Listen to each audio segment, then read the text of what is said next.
नमस्कार दोस्तों।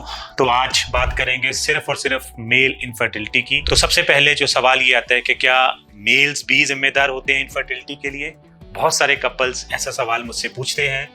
तो ये हमें समझना है कि 50% केसेस के अंदर में मेल डायरेक्ट या इनडायरेक्ट रूप से जिम्मेदार हो सकता है। और इसमें क्या कारण होते हैं? सबसे पहला कारण उनके शुक्राणुओं के ऊपर है, जिसको हम लोग कहते हैं सीमन एनालिसिस, यानी कि शुक्राणुओं के अंदर या तो नंबर का कम होना, या फिर मोटाइल यानी कि भागने वाले स्पर्म्स का कम होना, या फिर उनकी मॉर्फोलॉजी यानी कि बनावट के अंदर में नुक्स होना, या फिर इस स्पर्म को वेजाइना के अंदर जब वो सेक्स कर रहे हैं डिपॉजिट ना करने की क्षमता, जो किसी भी कारण से कोई बनावटी नुक्स है उसके कारण।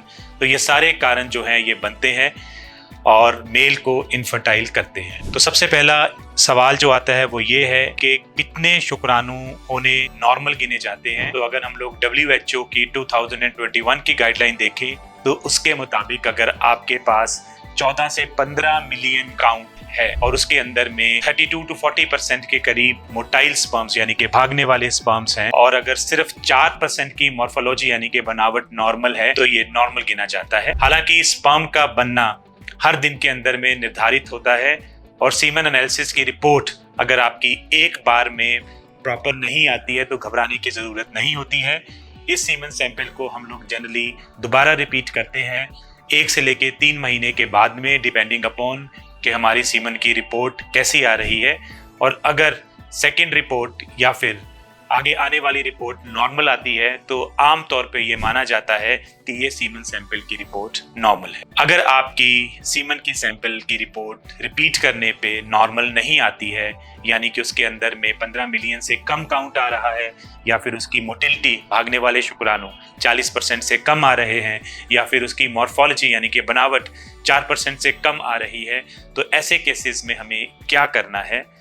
तो सबसे पहले ये बात समझनी है कि इन शुक्राणुओं को बढ़ाने की साइंस के पास फिलहाल कोई दवा नहीं है। जो दवा आज मार्केट में मिलती है वो एक तरह से स्पर्म के एनर्जाइजर्स या फिर यूं कहें स्पर्म के मल्टीविटामिन्स होते हैं। साइंस के पास ऐसा कोई प्रमाण नहीं है कि इन दवाओं को देने से शुक्राणु बढ़ते हैं।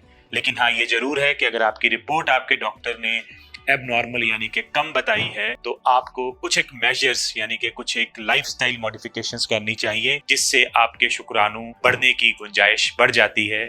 जिसके अंदर में सबसे पहले है, अगर आप ओबीस हैं, वजनी हैं, मोटे हैं, तो आपको अपना वजन कम करना चाहिए। आपको अपने खाने पीने पे ध्यान देना चाहिए। ज्यादा फैटी फूड, फास्ट फूड, बाहर की आइटम्स को कम खाकर आपको फल, फ्रूट, फ्रेश वेजिटेबल्स इनका ज्यादा से ज्यादा सेवन करना चाहिए।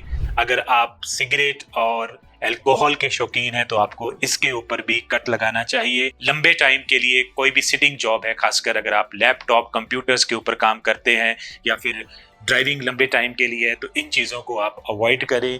तो एक हेल्दी लाइफस्टाइल्स के साथ, हेल्दी खाने के साथ, कम स्ट्रेस के साथ आप काफ़ी हद तक अपने शुक्राणुओं को वापस ला सकते हैं। और अगर इन मेजर्स के बावजूद भी आपके शुक्राणु पर्याप्त नहीं रहते हैं तो आपको अपने डॉक्टर के साथ कंसल्ट करना चाहिए, और प्रेगनेंसी को अचीव करने के लिए आपके सीमन सैंपल के स्टेटस के हिसाब से जो ट्रीटमेंट है बनती, उसके लिए आपको अपने डॉक्टर के साथ डिस्कस करना चाहिए।